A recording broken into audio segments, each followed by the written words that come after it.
And the checkered flag has fallen. Welcome to the Pitwall live stream edition Monaco Grand Prix reaction. Thanks, bro, for joining me.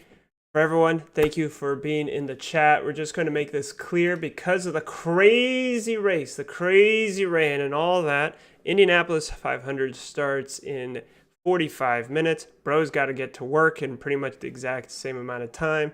So we're just going to keep the ball rolling, get our drinks out. If you got any comments or anything as pertains to the race, you can put that in chat. Of course, if you have any fantasy-related questions, we'll save that to the end.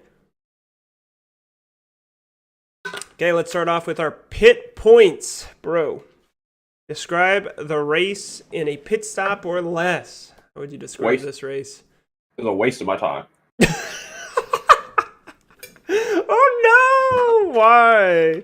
Man, I texted the whole group. I was like, 15 minutes of the race, and what do you respond? Like, what was it, an hour later? You're like, race starts in 15 minutes. No, it's like the thing where it's like a caps lock lower. It's like, ooh, race starts in 15 minutes. Yes, race starts in 15 minutes. It was like 45 minutes later. But this is why I say that it was a waste of my time, because I sat there and I watched the entire stream, okay? And that includes the entire 45 minutes where nothing was going on. And I said to myself, it'll be okay, just so long as Ferrari still wins the race. Like, it will be fine that I sat through all of that as long as Ferrari wins the race. And guess what? They didn't, so... Bro, how did you feel about the Ferrari strategy? It just seemed that, like, they made one slight miscalculation and it cost them the whole thing. I honestly want to go back and see what would have happened if they had actually pit signs when they, had planned to, and what difference that would have made, because he lost so much time staying on those wets, and I think things could have been considerably different. Because, first of all, he wouldn't have been in the pits when Leclerc came in, first of all. But also because he probably wouldn't have lost all that time that the Red Bulls were making up with the inters. So I'm wondering, because Perez came out first as inters, we're ready for inters. I wonder if Sainz saying, I want to stay out, then made the team not commit to doing both of them with the crossover, right? Because if Sainz does it, well, it's also strange because often they pit the first driver first. He gets preferential strategy. So either the race director didn't play that audio, or for whatever reason, they were wanting to keep Leclerc out and pit Sainz. So when Sainz says, no, I want to stay out, then they have to say, okay, well, this is going to compromise Leclerc's race, right? Because Sainz came out ahead of Leclerc. So it is interesting that they were allowing the number 2 driver on the grid to dictate the strategy. Like, for example, Perez, because he was ahead of Verstappen, he was able to dictate his strategy. And that's what we saw a lot in the previous seasons with Mercedes between Bottas and Hamilton. If Hamilton was ahead of Bottas, he got to dictate race strategy. So you didn't even like the kind of battling that was going mid-race, bro? It was still a waste of time? The announcers tried so hard to really make it sound like, yeah, there was a 4-way chance for somebody to get first place. I'm like, dude, this is Monaco. All right, we know Checo is going to win this race. We're not going to see any passing. As soon as that bad pit stop happened and the Red Bulls got ahead, I knew it was over. I mean, that's just how Monaco is. This should have been the easiest 1-2 for Ferrari of all time. And instead, the person who started in first doesn't even get a podium. So 3 hours for that. Ugh. Okay, chat. You're a Ferrari fan, or even can feel that Leclerc, it wasn't the Monaco curse, but it definitely was Monaco sting for Leclerc. Okay. You can put your condolences in the chat. Okay, Dad, your hit point. I see he's wearing his shirt. Yeah, he said every time every time Red Bull wins. Yep. I would say, go Perez, go Mom. I told my wife, I was like, Abigail, Mom's going to be really happy with this one. I have the last few seconds of a video. I couldn't figure out how to delete it, how to make it shorter to send to you guys, but you could hear her if you want to. Wait, you can't send it on Discord? Well, it says it was too long. I don't know how to do it. Do you know how to do it? Bro, your camera is going glitchy. So it may take too much time now, but what you could do is you could have sent it to your computer.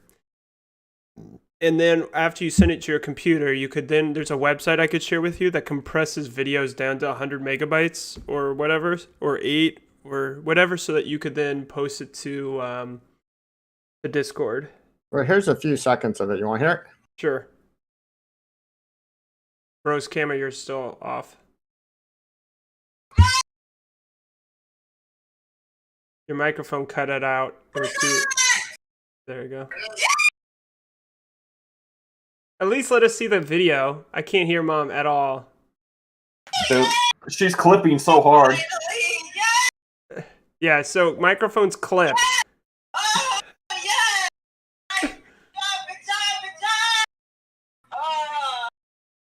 Okay. Okay, Mom was excited. Okay. Mom was happy. This makes him the #1 Mexican driver in all of F1 history, passing Pedro Rodriguez. He has 3 wins now, whereas Rodriguez had 2. I told Abigail, I was like, he's wearing the ugliest helmet. Well, apparently it was a tribute helmet to Rodriguez. But, like, of all helmets to win Monaco, it's just this dull gray. But whatever. It's going to go down in history as his Monaco win helmet. So congratulations. I'm glad Mom's excited.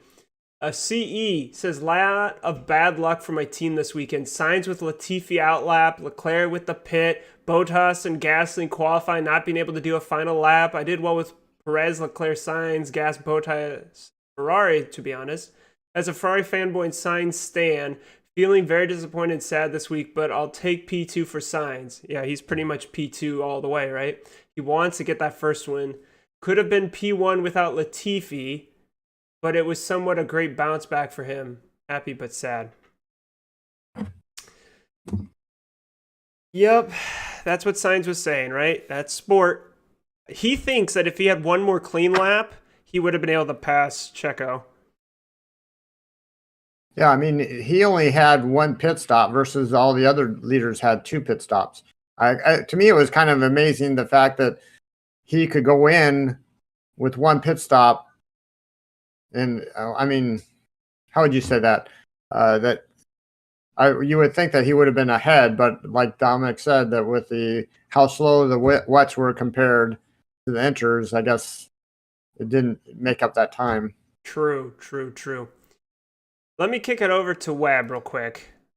Oh, hold on. Let me get the web browser to match up.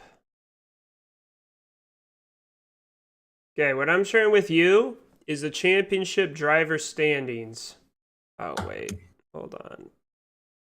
For my team, anyways, my fantasy team, it would have been better for Dominick's team to come in first and second and Perez third. But for my family's sake and my wife's sake, I'm glad Perez won, even though my fantasy team took a hit. Apparently, I don't have enough black backgrounds, or you'll just go invisible, I guess. Anyways, here's our top standings. Verstappen leads the championship with 125 points. Leclerc, 116. Perez, 110. Okay, guys, how do you feel? Perez is only 15 points behind the championship leader. I mean, that's cool, I guess. If a Red Bull is going to win, it doesn't really matter to me who.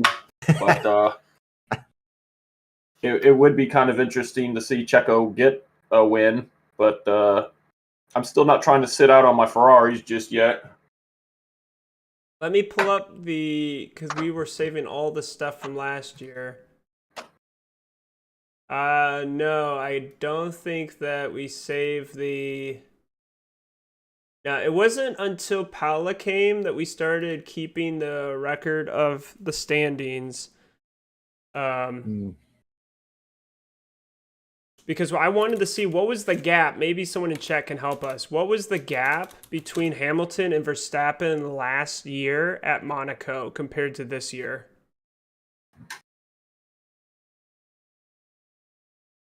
But so, bro, like this is 2 races now that Leclerc should have converted the win. Last year he had a pole position at Baku. Do you think that's something he'll be able to get into, or do you think the season's starting to slip away into Red Bull territory? The difficulty is that Baku has so many turns that you would think would help out Ferrari, but if Verstappen can hang on with Leclerc, that long straight is stupidly long. And we've seen what he's able to do when he's got plenty of room to just do an overtake. But I hope he does. Like, it feels like Perez, though, that's his track. If Perez is ahead of Verstappen, do they let them race? Because I think the only reason they didn't switch around Perez and Verstappen this race is because there was a Ferrari in between. And I think that's the only thing that could potentially help Perez this season, is if there is no Ferrari between the 2 Red Bulls, they're going to switch the 2 of them, which compromises his season in favor of the championship. So how do you guys see that play out? Like, does he have any chance to just put it on pole and the team let him race at Baku? I believe that Christian Horner looked really happy that Perez won today. And last time they switched him because Verstappen had newer tires and faster pace. I think unless Verstappen can clearly show that he has a faster pace, they're not going to make him switch and make Perez, back up the field like they did with Alonso. But that's my personal opinion. I think they think, Verstappen is good enough that he can maintain his own, and if he doesn't have the pace, I think they'll let Perez take the pace. And if Verstappen can catch him, then they might let him pass. Say instead of having a crash, go ahead and let him by, like they did last race. They said, we don't want you crashing, and he has better pace. But I don't think they're going to say slow down so that Verstappen can take over. That's my personal opinion. Okay, chat, what do you guys think? Does Perez, with this win, start getting into equal territory with Verstappen? Because like I said, Baku has been traditionally his favorite. Now, last season, though, he slotted behind Verstappen. His main job was to slow down and block Hamilton, which he did perfectly. And then when Verstappen had the tire failure, then it was his race to win, right? He just had to defend Hamilton. Hamilton made the mistake. And if you have to realize that, the championship was saved there because Hamilton made the mistake. Like, I was very distinct memory. I said the championship is still alive when he made that mistake. Now, granted, if he had gotten max points, I don't think Verstappen would have crashed out in Silverstone, right? Because he would have had such a closer gap to Hamilton, but maybe he would have still crashed out, and then Hamilton would have got max points again. But CE says, if I'm not mistaken, 4 points separated Verstappen and Hamilton last year in Monaco. Okay. So 25 to 16 is 9 points. So 9 points separates Leclerc and Verstappen, and then 15 points between Verstappen and Perez. I'm trying to scroll through Instagram, but Instagram is starting to, when you go to a website and you are asking for way too much, there comes a point when it stops wanting to load. Oh, that's where I'm at. I can't go any farther in Instagram. I thought I could go all the way. Maybe these things are, you know what? If I go hashtag Monaco GP,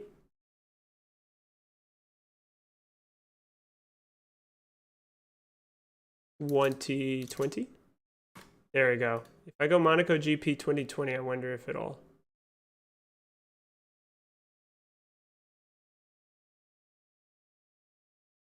Oh wait, no.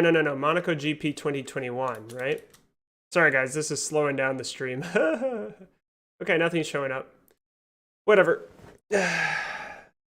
Okay, my pit point.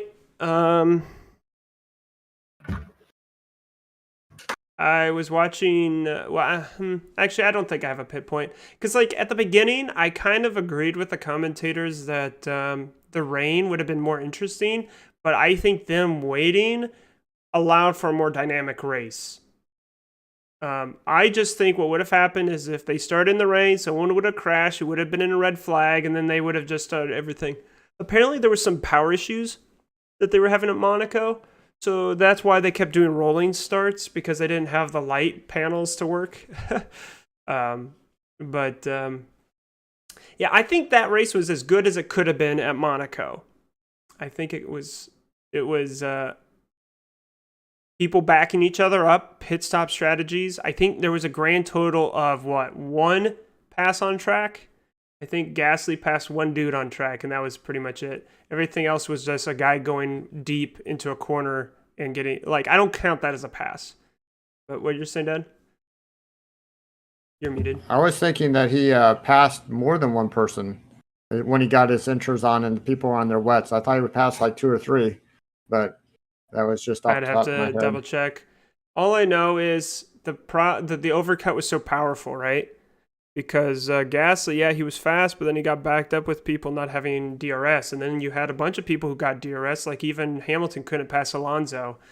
So what did you think? Was the team purposely trying to back up Alonso to give Ocon opportunity? Or do you think that was more of they said, we can't catch Norris or Russell ahead. Alonso, just look after your tires until you can guarantee you can go to the end of the race, and then you can start pushing. That's what I was thinking is Alonso is a good enough driver to keep Hamilton behind. And so they're saying, hey, just watch your tires. Then when you feel like you can make the end of the race comfortably, then take off. And I think that's what he did. And then he maintained his position and got points. True. You know what's funny is if last year the same thing had happened, it would have been like, yeah, go Alonso, you're holding up Hamilton. Because last year I was rooting for Verstappen, but this year with Hamilton just being glad with whatever points you can get, it's almost kind of sad, really. At one point on the radio, he was asking how far are the leaders, and the guy purposely dodged that. It's like, nah, I'm not going to tell you. Not going to tell you. I'm going to tell you they're closer to being behind you. And he's like, what? It doesn't even bring me pleasure this year. It's actually just sad. Here's the crazy thing. Guess what position Hamilton finished the race last year in at Monaco? Since you're asking, I'm going to say the same position. Okay, Dominick? I honestly, yes, it's been so long, man. Okay, now you have to remember, he started the race in 8th last season. And Bottas had a pit stop. Actually, hold on. Let me double check. Was that the one where Bottas had the really bad pit Hamilton stop? started in 7th, but then he lost a position to Vettel through pit stop strategy, or was it Perez? Somebody leapt him in the pits, and then Bottas still had his long pit stop, so Hamilton got back to 7th. So Hamilton languishes 2 years in a row at Monaco. And so it just goes to show that as rapid as he can be, it's so easy to block Hamilton on tracks like this. We saw it last year with, I think it was Gasly who was backing up Hamilton, which allowed Vettel, especially Perez, to undercut him. And in this race, we see Alonso just backing him up. You'll see we had Gilbert here throw out a try and then kind of slowly pulled that one back. Hey, it was a good guess, though. I mean, he actually guessed. I didn't even bother, so that's still more than I did. Right. Okay, here we are. We're about the 24-minute mark. Is there anything else you guys want to ask or such? Dad, the Indy 500 starts in like 20 minutes, and this is the first. I have Peacock. I got it because I was in Puerto Rico when the Super Bowl was happening, and Puerto Rico is not a part of the United States when it comes to TV packages, and so I could not watch it. And so I bought Peacock so I could watch the Super Bowl. Being from Ohio, to see Cincinnati almost win the Super Bowl, right? I could not pass that opportunity up. Anyways, IndyCar is featured on Peacock. Sorry, guys, this is not an ad. This is just me telling you what's going on in my life. So when I found out Indy 500 would be there, I was like, well, I might as well see how it is live. So yeah, we're going to start transitioning. If you got any fantasy questions, let me kick it over to the spreadsheet so that you can see how fantasy results were. Let's go here, transition over. Okay, if you decided, yes, Ted? I'm guessing Dominic got his computer fixed. It's good to see him participate. Yep. True. If you decided to turbo Perez for curse insurance, that paid off. And Leclerc broke the curse. The first time he's ever finished the Monaco Grand Prix in any league. And Yes. so... I'm sure he's ecstatic about that right now. I wouldn't be, but... Bittersweet. Yep. Bittersweet, there you go. And so... I don't think there's any sweet at all. I think it's just bitter. So before the race, I had to make a decision, okay? I had Perez, Sainz, and Leclerc. I had Ferrari as my constructor, which I guess Red Bull could... I almost left Red Bull on Team 2, and maybe I should have, but then, hindsight's 2020. But I had to decide between... I had Bottas and Albon, and I was like, Norris just looks too good, right? But I couldn't have Albon and Norris, and I couldn't get Norris and Gasly, or... I can't remember. All I know is the combination I ended up going with was Norris and Magnussen. Bottas did get 26 points, so he did get in the top 10, which was that plus 10 points. So anyone who kept Bottas, congratulations, you got really good points. Anyone who had Albon, Magnussen, any options like that, you got negative points. So, oof. And then as it pertains to constructors, Red Bull outscored Ferrari by 18 points. And so, yeah, we see that that it was a good day for Red Bull and Perez. Last race I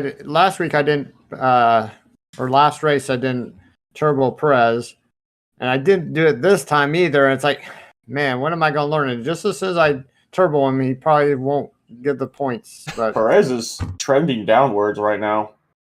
Oh, yeah, he won. Yeah, he went down. So here's the thing. A lot of people actually want Verstappen on their team, so they're going to get rid of Perez, which then means the sentiment goes down. I still think Verstappen is too expensive, and so I'm just going to have to eat it, right? It's crazy. Norris got 26 points, but Bottas with his race was a plus 10 race streak, got 26 points. So 26 points for cheaper. I guess if I had done Norris and Bottas, because I probably could have in hindsight had both, but I don't think I had the budget for it, but whatever. It panned out. Okay, anybody in chat, any questions you may have? This is the time we're going to have. Dad, if you did have something that you want to do for the transition, just realize we need to be finishing this in the next 10 minutes. You have a Game Center promo, Dad? Well, I'm trying to figure out which one to do. I think because of the whole unsteadiness with Dominick's issue, I hadn't done the track thing. So I'm thinking we probably should keep it. What's that? So we're gonna get to that one eventually. So I'm thinking we would save the track one for when you get back from your June thing. Yeah, sure. And we did the Blind Ambition last time. So what I would consider doing is the cars and power unit. Okay. So, Chad, this is a preview of Game Center. Get your keyboards ready. Dad is going to give you information, and you are going to type in it, and we'll give you shout-outs for when you hit it. Okay. I mean, get it. Okay, what's the first one, Dad? So, we're talking about constructors. Okay. And it's name the power unit and the car. So, sorry, name the car and the power unit. And it's Alpine. Okay, when you say name the car, what do you mean by that? What's the name of the car? Not the number of the car, not the driver's number, but each car actually has a name to it. Man, I'm never going to know that. But and each of them have a power unit to them. We'll give you 1 point for saying the power unit. That's the easy one. If you can name the car, give you 2 points. Jay says, unpopular opinion, Monaco should be one of the first tracks to be dropped. Ooh-wee! Okay, so while you guys are thinking about the name of the Alpine car and its powertrain, I can already tell I've never thought about what the Alpines name their cars. So while you guys are thinking about that, let's talk about the debate of Monaco, right? Monaco does not have a contract renewed right now. They've been on the calendar since 1929. Just 7 more years and they could celebrate 100 years. The racing there is more about spectacle than the race itself. Okay, what do you guys think? Should Monaco be dropped? I've heard so many arguments back and forth on this one, to be honest, and the part of my brain that's like thinking logically would say, yeah, this track sucks. Why do we keep watching it? But like, it's so historical and it's so important. And like, aren't they trying to work towards getting smaller cars in the future? In 2026, yeah, they're going to get smaller cars with smaller engines, yeah. Yeah, like if we keep trending that way, Monaco might actually become a viable track again. But here's the thing.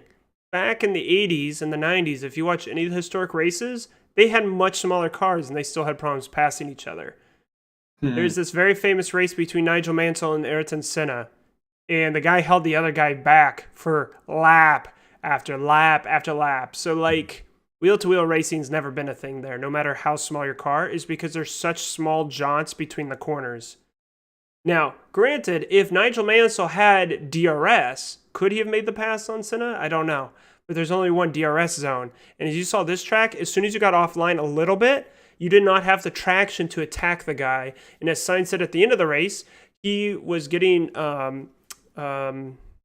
delamination, or he was starting to get wear on his rear tires, which meant that he didn't have the traction right before the tunnel. And that's where most guys get their runs, down the tunnel, so they can outbrake the guy into the chicane, right?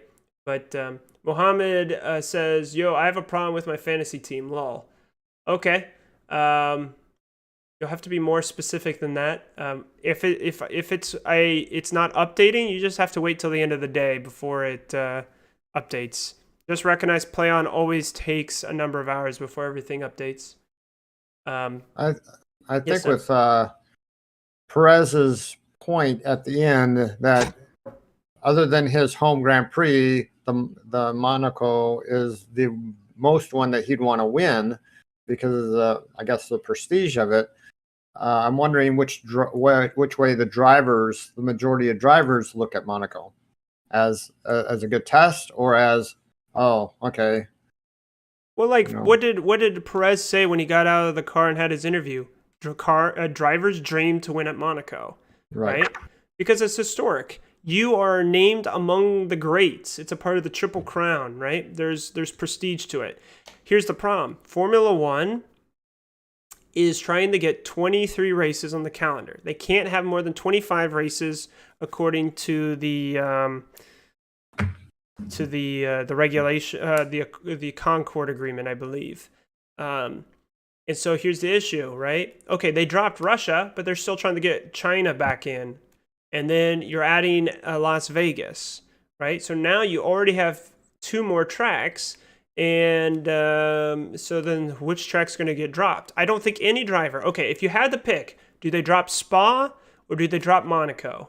Because those are the 2 that are currently on the chopping block right now that haven't got their contract renewed. Would you rather drop Spa or Monaco to have a 23 race calendar? Why are they trying to drop Spa? Because I'm not saying they're dropping it. Their contract hasn't been renewed yet. Monaco and Spa are the 2 tracks right now that haven't had their contract renewed. And with Vegas and China coming back next year, there's only allowed to be 23 tracks, and they currently have 24. They're also trying to get Kyalami from South Africa maybe to join the calendar here in the next few years. So the problem is you've got these tracks like Spa where they're going to be asking for more money. They're trying to resurface the track and all these other things. So like I said, if all the other tracks have had their contracts renewed except Spa and Monaco, this is why people are saying one of the 2 might get axed next year. Which one do you think it'll be?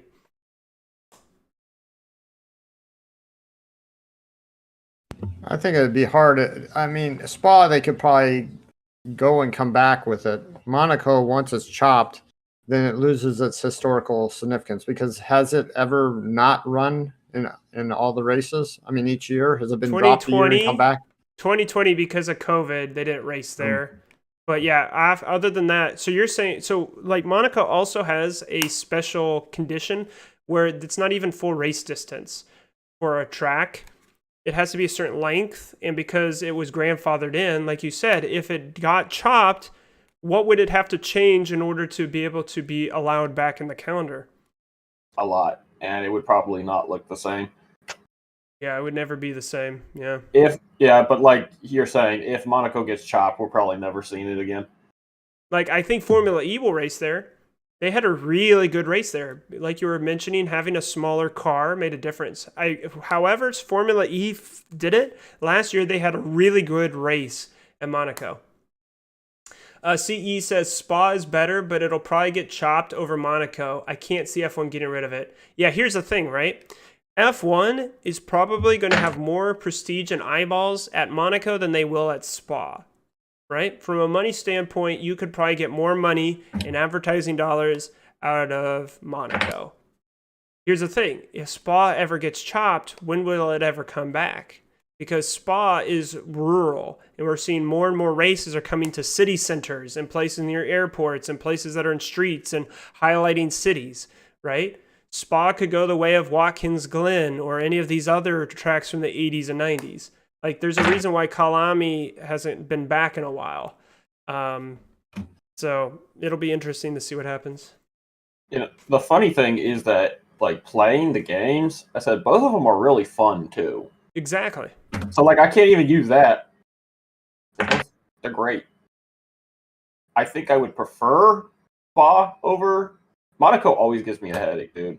Every new game I play, I always have to relearn the track. It's really annoying, but like, I've never won first place at Monaco. For me, P2 is fine, right? I can't quite qualify ahead of whatever his name is, who's going to be on pole. And it says, well, he's just going to drive away, and as long as I can keep third place behind, that's a win in my book. Well, Dad, no one has participated in the Okay, so I'll tell you what it is. So the car is the A522, and the engine is